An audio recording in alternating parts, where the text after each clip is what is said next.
Le chevalier sans armure de Nikos Ligéros. Chapitre 2. Les gisants et les codex. Le guide dirigea l'ensemble du groupe dans la crypte.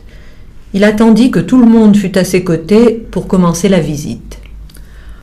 Nous nous trouvons à présent dans l'unique partie conservée de l'ancienne citadelle. Comme vous pouvez le constater, c'est ici que se trouvent les tombeaux des anciens. Cela n'est pas surprenant en soi, car c'était dans les habitudes de l'époque. Cependant ici, et je pèse mes mots, nous avons une configuration exceptionnelle. Remarquez la qualité de la facture.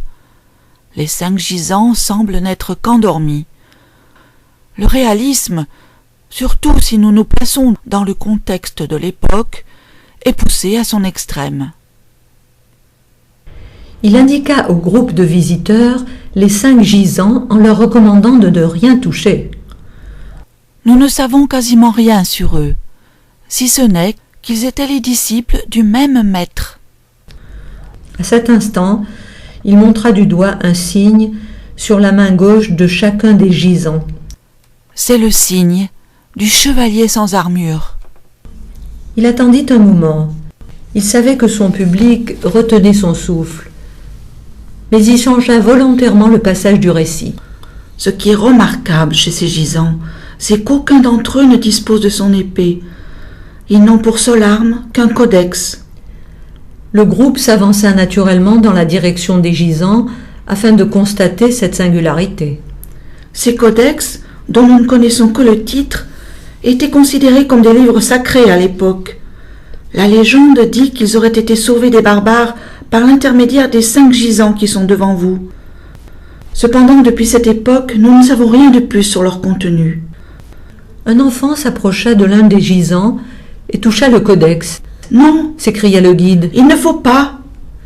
L'enfant retira sa main le plus vite possible. Néanmoins, le contact avait été effectué. Le passé avait touché l'avenir.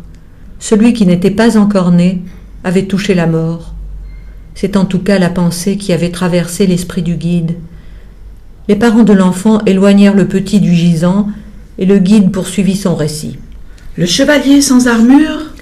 Tout le groupe sursauta lorsqu'on entendit un terrible fracas juste au-dessus de la crypte. Le guide n'eut pas le temps de les retenir, le groupe gravit l'escalier de la crypte en oubliant de remercier le guide de la visite. Il était à nouveau seul avec les gisants, comme le maître, pensa-t-il, et il ferma les yeux.